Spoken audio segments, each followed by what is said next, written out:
Emilio Lozoya estará llegando pues en las próximas horas a nuestro país. Muchos de estos temas van a quedar por algún momento en segundo plano dentro de la agenda nacional. El asunto de la economía, la mala gestión de la pandemia, los muertos, la violencia, etcétera. ¿Qué va a cantar Lozoya? Ese será pues uno de los temas fundamentales, querido Rashabot. Muy buenos días, ¿cómo estás? Hola Luis, buenos días al auditorio. Bueno, pues ahí está el tema de Emilio Lozoya, que tiene que ver fundamentalmente con la necesidad de este gobierno de cambiar la agenda. Una agenda que pues se ha estado moviendo básicamente en el tema de la salud y la economía. Y en los dos temas, simple y sencillamente las respuestas son negativas para el gobierno. Sin duda alguna han intentado mover por donde sea a una opinión pública que cada vez más pues entiende que tanto en el tema de la pandemia, en el asunto de la pandemia junto con el tema económico, el país no tiene respuestas adecuadas. Miles y miles de desempleados, miles y miles de personas, millones de personas que se quedaron sin trabajo y que han visto caer su nivel de ingreso de forma estrepitosa, están al mismo tiempo vinculadas a una enorme cantidad de personas también ligadas a una pandemia que los ha golpeado enormemente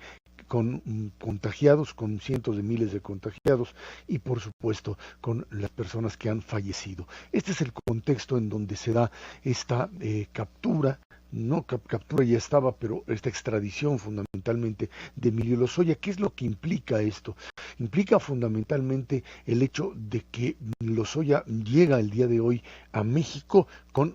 la posibilidad de encontrar la libertad a partir de un quid pro quo, de una cosa por otra, de soltar lo que él considera que son sus armas pues secretas para conseguir la libertad y que son básicamente el denunciar, el entregar a sus antiguos jefes, fundamentalmente a alguien que consideraba pues su enemigo dentro del gobierno de Enrique Peña y que es Luis Videgaray. La figura de Videgaray como secretario de Hacienda estuvo en pugna permanente con el propio Emilio Lozoya en Petróleos Mexicanos, una instancia como hemos sabido que era pues la caja chica, grande, lo que sea, pero aquel elemento desde donde pues se saqueaba una y otra vez al propio gobierno mexicano y al propio pueblo mexicano y que pues se hacían negocios de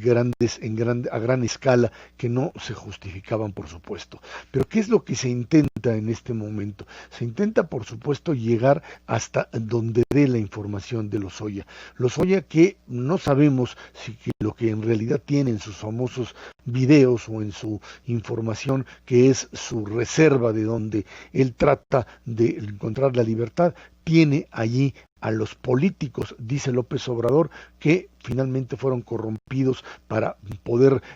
aprobar la reforma energética y que esto acabaría totalmente con esta oposición que comienza a articularse, que el día de ayer por la noche, bueno, pues simplemente el presidente se enfurece con estos columnistas de todo tipo, con estos periodistas de todo tipo, con estos académicos e intelectuales de distinto nivel a los que acusa fundamentalmente de tratar de restablecer el régimen de corrupción por haber publicado un desplegado llamando a la unidad de la oposición y la ciudadanía. En ese contexto es que Lozoya se convierte en algo así como lo que consideraría el propio López Obrador como la bomba nuclear, lo que sería el explosivo que destruiría a toda la oposición, porque en este México polarizado, en este México de buenos y malos, Lozoya sería el que denunciaría a todo el régimen anterior, a todos los opositores a la 4T, y de esa manera sin importar la situación económica o de salud del país, esto purificaría a la política nacional y llevaría a la cárcel a aquellos que cometieron estos crímenes. Llegar hasta Luis Videgaray o llegar hasta Enrique Peña Nieto generarían, por supuesto, en el caso de llegar hasta el expresidente, un precedente bastante difícil de manejar, Luis, porque llevar a un expresidente de México a la cárcel abriría la puerta para que entonces, dentro de unos años, la figura presidencial, la de López Obrador o el que sea, también esté en posibilidades finalmente de ser perseguido. ya sea por los propios elementos que se tengan de veracidad con respecto a una acusación o simplemente por una persecución política. Y no es porque el presidente o el expresidente tenga que estar totalmente inmune ante las acusaciones, pero dependiendo de qué es lo que presente el propio Emilio Lozoya, esto terminará siendo una persecución política o un aspecto legal o un espectáculo legal, llamémoslo así, en donde con pruebas, con un proceso que se pueda transparentar, lleguemos hasta donde haya que llegar en esto que se presume es uno de los fraudes a la propia paraestatal más grandes de la historia. Esto va sin duda alguna a llevar los reflectores en los próximos días, en los próximos meses, en medio de un país que está colapsado en lo económico y está verdaderamente hundido en el terreno de la salud, Luis. Esra, pues ahí el tema y la desesperación también en algún momento de poder utilizar lo que diría alguien, una caja china, ¿no? Un distractor en puntos muy particulares, en timings muy particulares. Y hoy está el asunto de Lozoya, que será el estelar, pero tienes otros, ahí está el de César Duarte, ahí está el de Tomás Herón, ahí está inclusive una manera como hoy el gobierno está utilizando un juicio norteamericano, como el caso de Genaro García Luna, pues también para llevar agua política a su molino y tratar de elaborar ahí un discurso en donde sí se está combatiendo la corrupción, a ver si da de aquí hasta el 2021, a ver si da este discurso y este tipo de escándalos de aquí hasta las elecciones del siguiente año.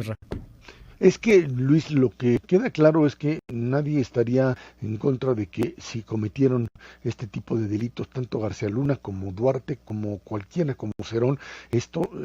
se les lleve a la justicia. El problema es si esto se convierte como hasta ahora en un espectáculo mediático o si finalmente los procesos legales en un país en donde el tema del Estado de Derecho no es precisamente lo fuerte, termina concluyendo con ello o terminamos como ha sido comúnmente en cierto tipo de presiones que hacen que todos los casos o se derrumben o terminen siendo negociados. Y ver a Enrique Peña Nieto en la cárcel es pensar en un México diferente en donde se rompen toda una serie de acuerdos y toda una serie de planteamientos cuando se habla de el traslado o el paso de un gobierno a otro, cuando se habla de la forma en la que el presidente López Obrador agradeció a Enrique Peña Nieto que no le haya interrumpido en el camino hacia la propia presidencia. Por supuesto que hay cierto tipo de acuerdos que se estarían rompiendo en la medida en que la acusación llegara al expresidente, que seguramente no creo que vayamos a ver indicaciones expresas del expresidente Peña Nieto hacia el propio el propio hombre que tejía los manejos financieros, ya sea el propio Videgaray, ya sea el propio Lozoya, para llevar a cabo acciones ilegales de apropiación. Las fichas están abajo y quienes terminarán pagando sean todavía en un nivel bajo, pero la figura de Videgaray es una figura bastante perseguida en este momento por aquellos que quieren cobrársela al propio gobierno de Peña, y en ese sentido habrá que ver de qué tamaño es el espectáculo, Luis. Esra Chabot, te mando un gran abrazo, muchísimas gracias y te seguimos ahí en tus redes sociales en @ZChabot. Gracias, Esra. Gracias, buenos días.